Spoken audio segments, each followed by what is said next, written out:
welcome tonight to the Gospel of Mark, session 13. This is going to be about the arrival and controversy in Jerusalem. Now, we left off with, in the last session, Jesus is moving southward, away from the Galilee region, and he comes to Jericho, and he meets a blind man named Bartimaeus. And Bartimaeus is shouting out to him and calling him the Son of David. And after Jesus heals Bartimaeus, he's the one individual that joins Jesus. And Jesus does not tell him to keep quiet. Now, we're going to begin here in Mark chapter 11. And Mark chapter 11 is a pivotal point in Mark's gospel because it marks the beginning of Jesus' arrival to Jerusalem and then the subsequent last days of Jesus' life.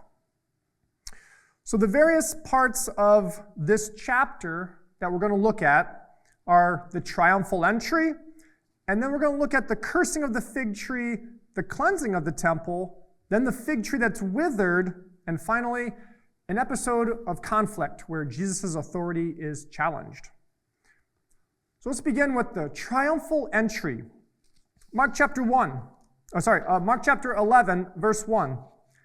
And when they drew near to Jerusalem, to Bethphage and Bethany at the Mount of Olives.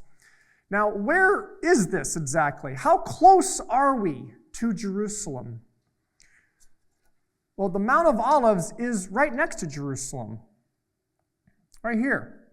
And we have like the Kidron Valley, which is where the Garden of Gethsemane is, the Valley of Hinnom, which is Gehenna over here. And there's the road that runs between two of the peaks of the Mount of Olives.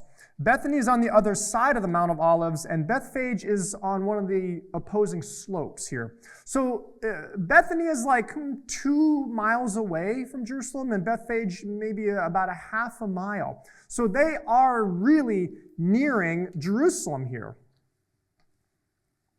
So when they get near to Jerusalem, and they're basically at the Mount of Olives, Jesus, sent 2 of his disciples and said to them, "Go into the village that is in front of you, and immediately as you enter it, you will find a colt tied there on which no one has ever sat. Untie it and bring it.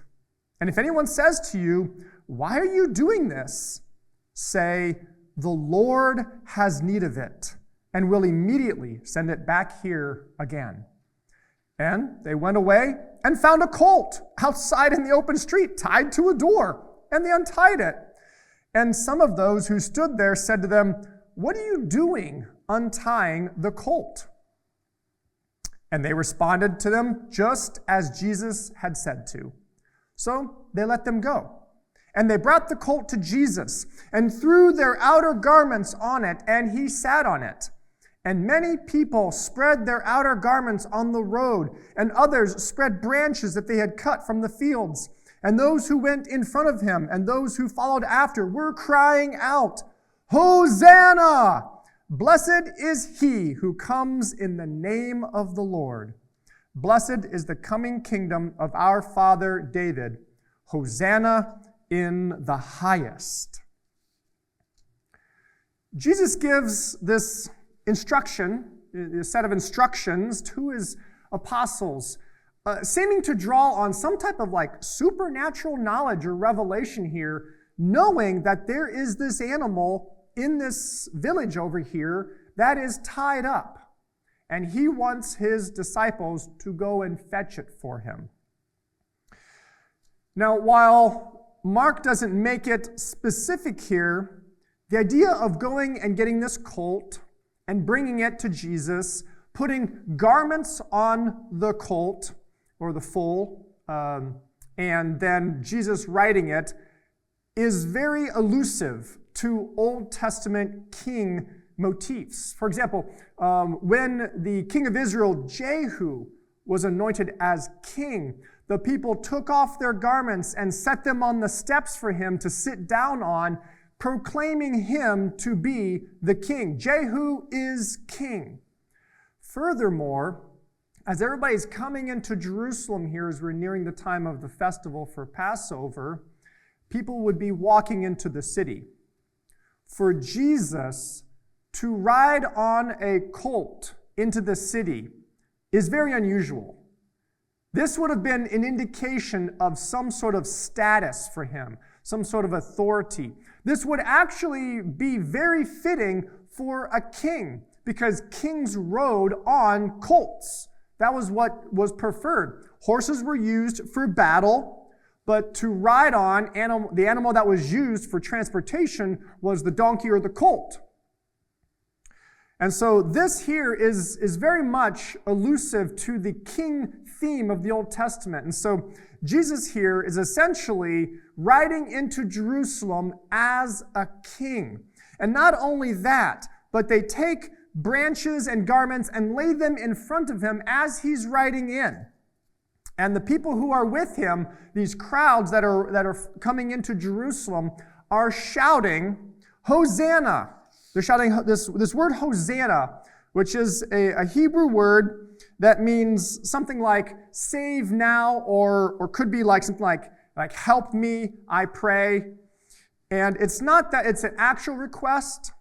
By the time of Jesus, this word had come to be used as sort of like a cry of jubilation, sort of like an expression of great praise.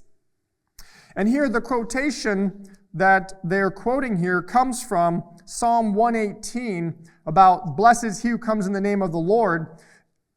This is referring to as the people are entering in, they are proclaiming the entrance into the festival in the name of Yahweh. And that the ones who do that, who come to these festivals to celebrate Yahweh, those are the people who are blessed. And so they're singing out and they're crying out and shouting these praises to Yahweh as they are accompanying Jesus into Jerusalem. And not only that, but they are also here in verse 10, shouting, blessed is the coming kingdom.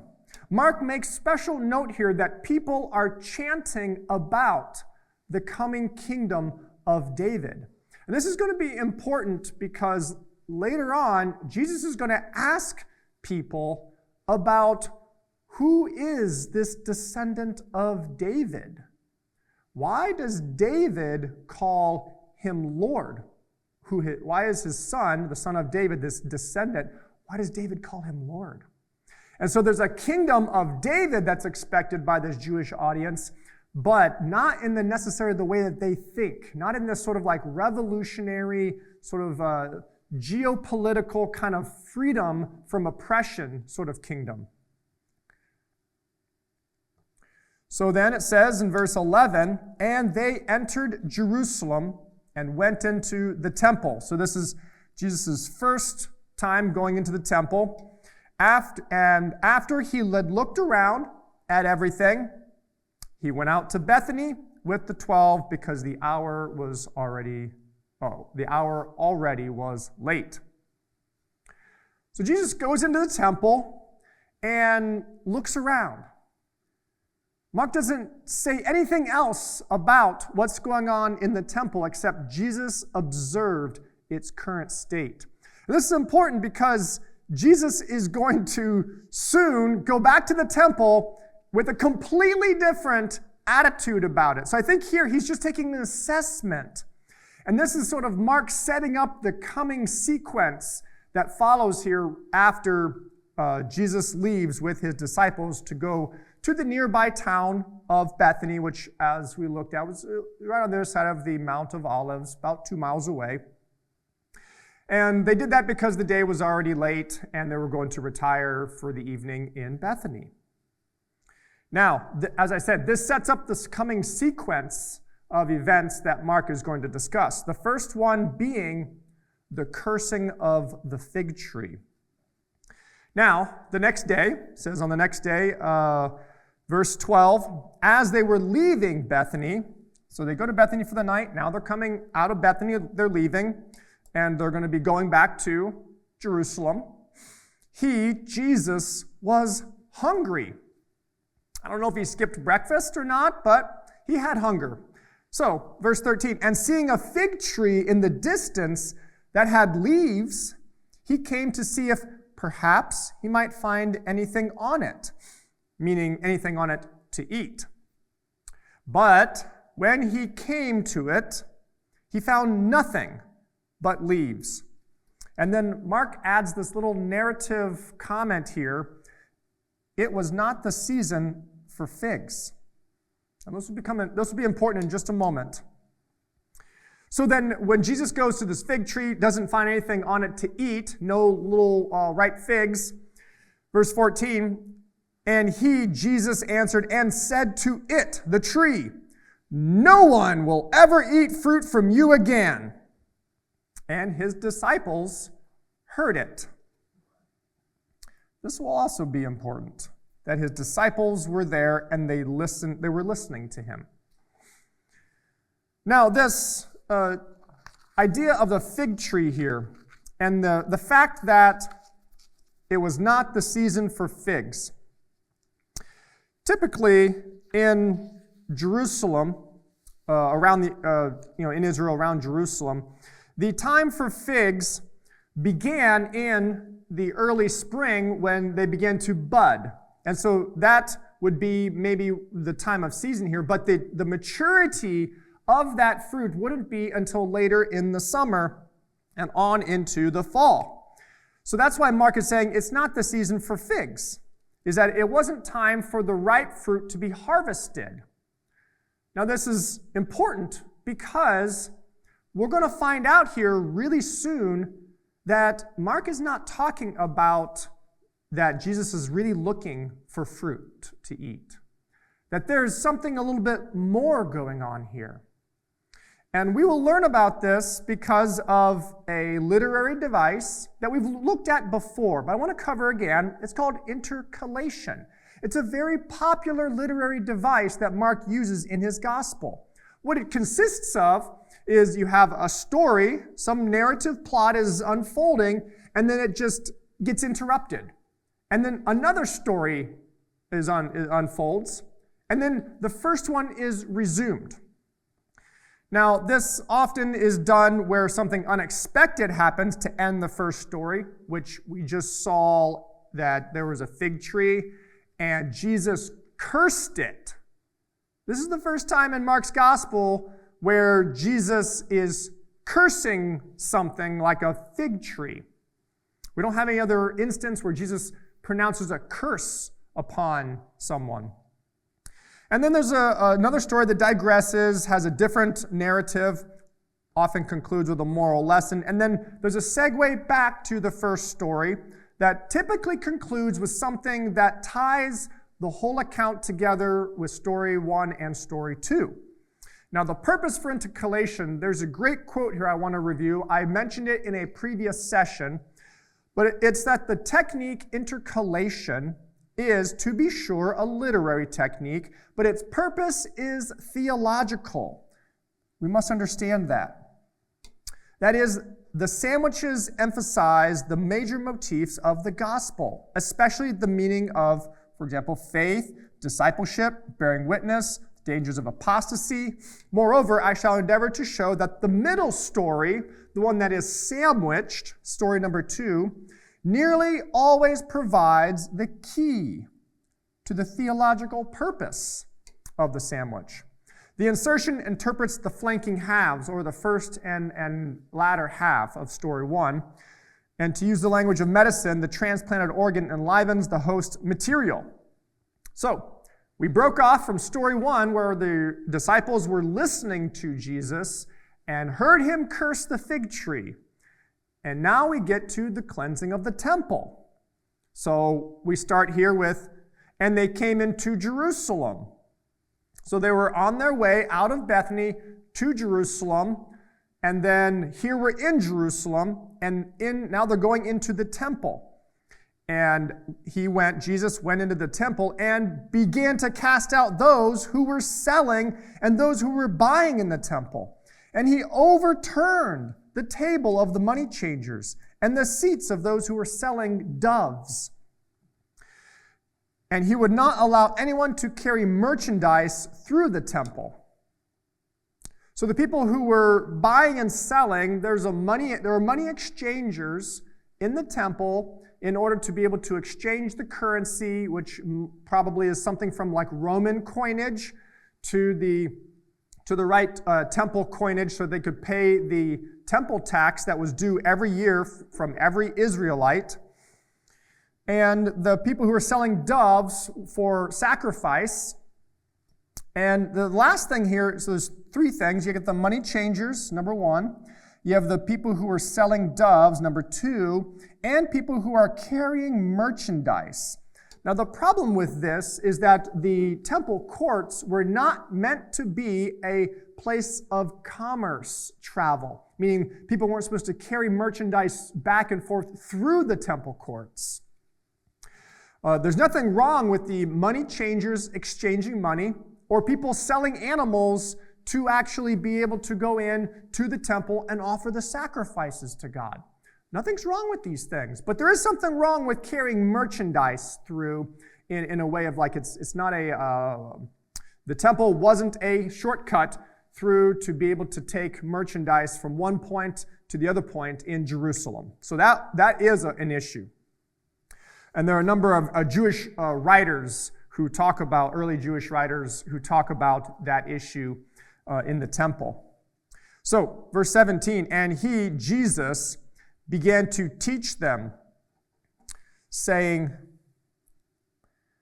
is it not written, my house will be called a house of prayer for all the nations? All the nations. But you have made it a den of robbers. Jesus here is talking about the house of prayer for all nations from Isaiah 56. That my house, this is a reference here to the temple. The temple was the house of God, the house of Yahweh, where Yahweh dwelt. And that this house was to be a house of prayer, and it was to be for all nations. This means it wasn't meant to be just exclusively for Israel. Now, where the money changers were and the sale of the animals for the sacrifices, this was happening in the outer court where the Gentiles were. But you have made it a den of robbers. And this is from the prophet Jeremiah. So there's an issue Jesus sees that the temple is not being used for what it should be. And this is not about the people being able to exchange the money or sell the items. It's how they were doing it. They were doing it in a way that was lucrative for themselves, meaning the money changers were not exchanging a fair exchange on the currency. They were profiting from it, which was not to be done. They were not being just and fair in their dealings.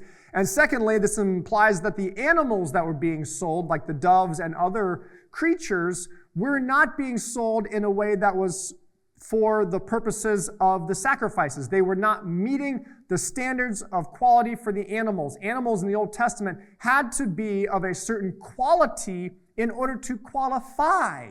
You couldn't just take any animal you wanted and bring it into the temple and sacrifice it to Yahweh. You couldn't bring a lame animal. You couldn't bring a sick animal. You couldn't bring an animal that has a disease or a genetic defect, or one that has spots and is all like, is not unblemished. So they were not performing their duties properly. And this then was robbing the temple of its proper use. It was not being utilized for the glory and for the honor and the worship of Yahweh the way that it should. And so Jesus began casting these people out. He came in there and just started like throwing them out of the temple court.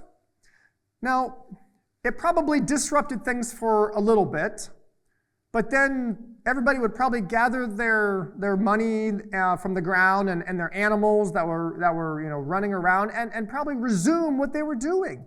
It's not as though Jesus prevented it from now happening, but he went in and he made a statement about it. And that's what Mark is focusing on. Jesus made a statement about what is happening there. So then in verse 18, and the chief priests and the experts in the law They heard it. They heard what Jesus was doing and began looking for a way to destroy him because they were afraid of him. Jesus upset the religious authorities, and he was basically going in and he was wreaking a havoc in what they were doing and the way that they were moderating temple procedures. And they wanted to get rid of him because they were afraid. They were afraid of Jesus. He was posing a threat to them. And the reason why they were afraid is because the people, they were astonished at Jesus. They couldn't believe what he was saying, what he was accusing the religious authorities of, because he was speaking the truth. And so the religious authorities became afraid of Jesus. And so then when evening came, Jesus and his disciples, they would leave the city. They would go out of the city. They would return back to Bethany. Now, the original story resumes. Verse 20, the fig tree withered.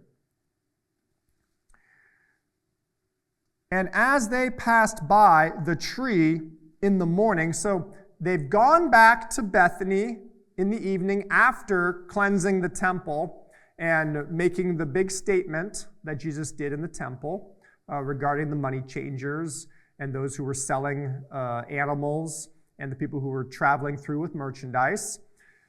In the next day, in the morning, they were coming back to Jerusalem.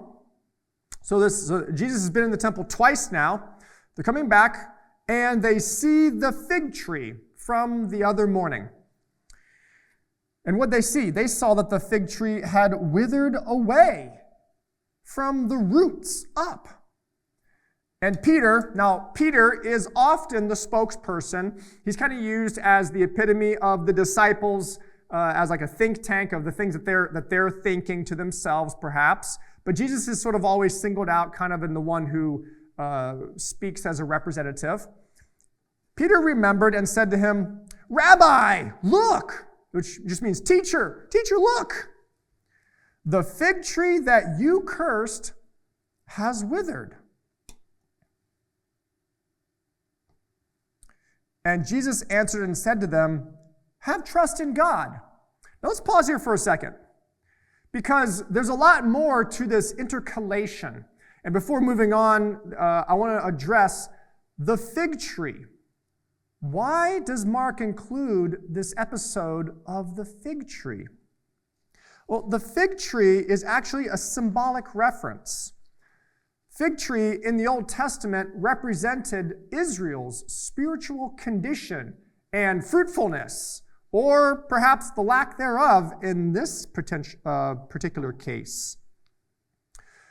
So when Jesus comes to the fig tree and he sees leaves on it and he's looking for fruit, this is figuratively referring to the temple practices and the spiritual condition of Israel.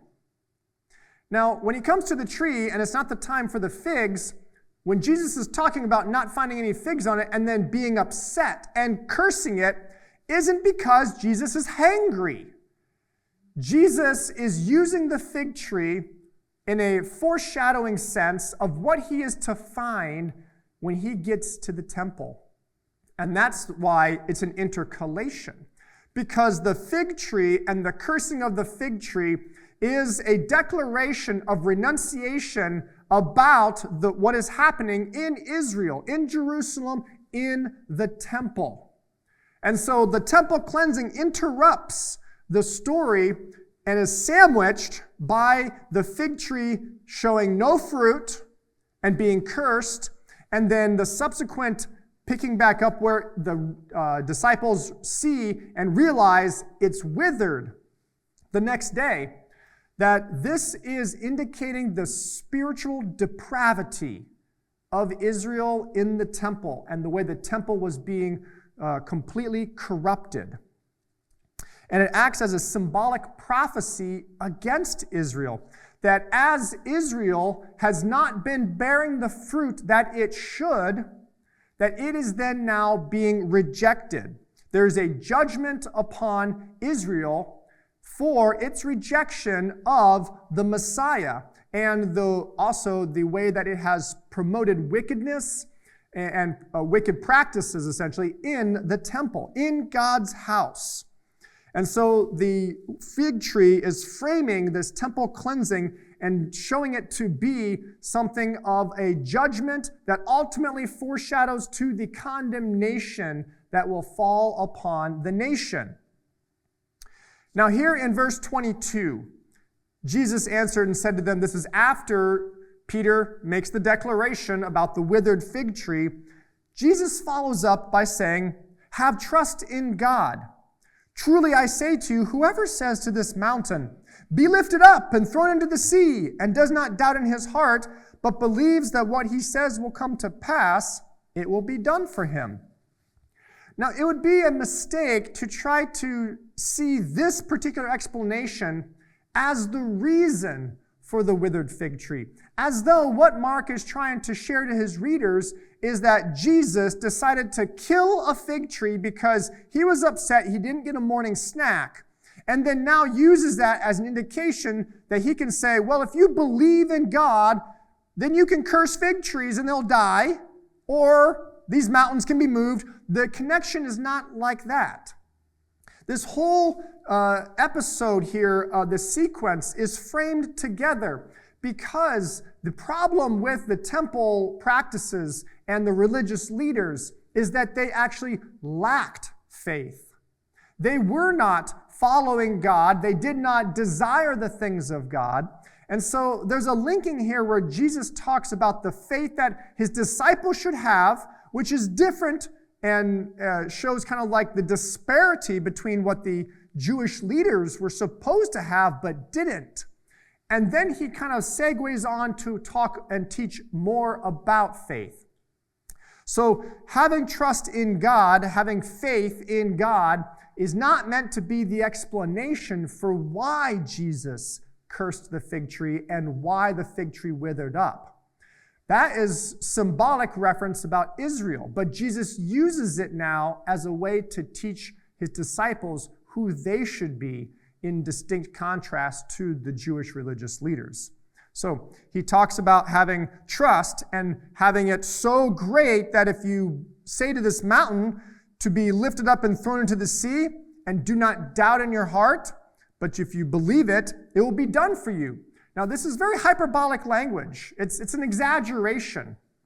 Jesus is not trying to encourage his disciples to really try these things, to go around just upheaving mountains and throwing them around.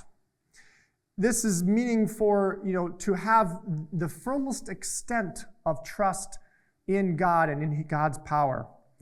And so then he goes on from having the trust in God now to then prayer. It says, 24, for this reason, I say to you, all things you pray and ask for, believe or have faith, trust that you have received them, and they will be done for you.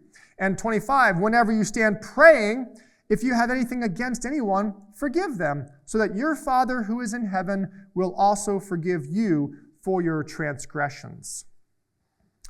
So it seems here that what Jesus is doing is just kind of linking together positive characteristics of discipleship, trusting in God, praying, and forgiving those so that you can be forgiven.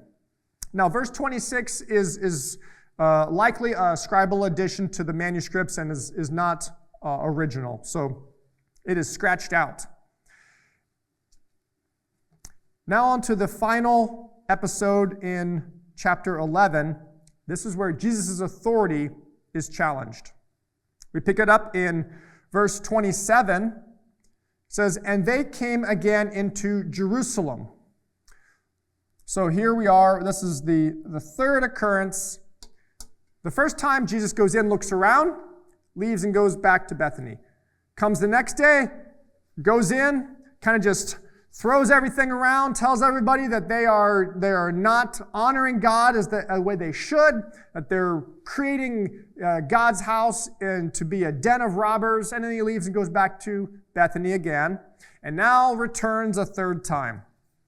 As he was walking in the temple, it So you think that maybe the chief priests and the experts in the law, they might still have a chip on their shoulder from the day before. So they want to ask him a question. They come to him and they say, verse 28, "By what authority are you doing these things?"